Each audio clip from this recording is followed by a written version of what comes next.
Industrialization. Mes amis, la question de la semaine, elle est magnifique.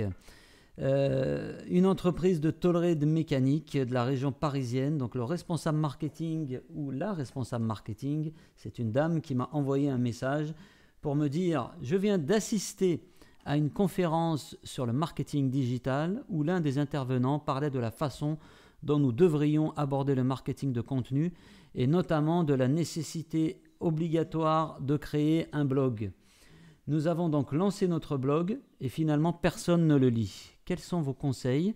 Devrions-nous continuer avec cette histoire de marketing de contenu ou, puisque le blog ne semble pas fonctionner, ne vaut-il pas mieux revenir à nos méthodes traditionnelles et notamment aux emailing que nous avions l'habitude d'envoyer toutes les semaines? Madame, mademoiselle, je ne sais pas, la réponse, ce qui est sûr, c'est que la réponse n'est pas dans le canal. Qu'est-ce que ça veut dire? Je pense que ce conférencier vous a donné de mauvais conseils. Il vous a légèrement induit en erreur. On ne peut pas commencer une réflexion de ce type en s'interrogeant sur le type de canal qu'on va utiliser pour ensuite se demander comment on va le remplir. Non, la bonne question que vous devriez vous poser, c'est qu'est-ce que je peux apporter comme valeur ajoutée? Comment pouvons-nous partager notre expertise avec notre public? Donc le conseil que je peux vous donner, c'est gardez votre blog, revenez simplement un petit peu en arrière et commencez par vous poser cette question.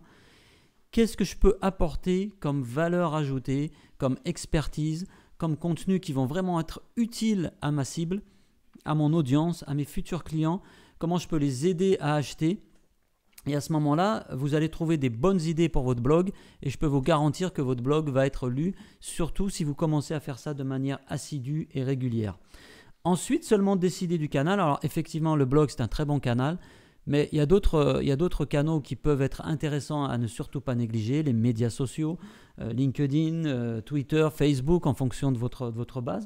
Et il y a même des plateformes aujourd'hui de publication de contenu qui sont peut-être des plateformes intéressantes à étudier.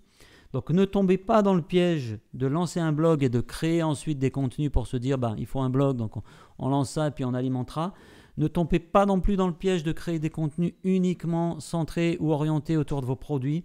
Vous devez apporter de la valeur ajoutée, vous devez partager votre expertise et penser à votre audience. C'est ces contenus-là qui vont fonctionner et c'est ceux-là qui vont vous garantir un succès par rapport à votre stratégie de marketing de contenu et à votre blog que vous venez de lancer.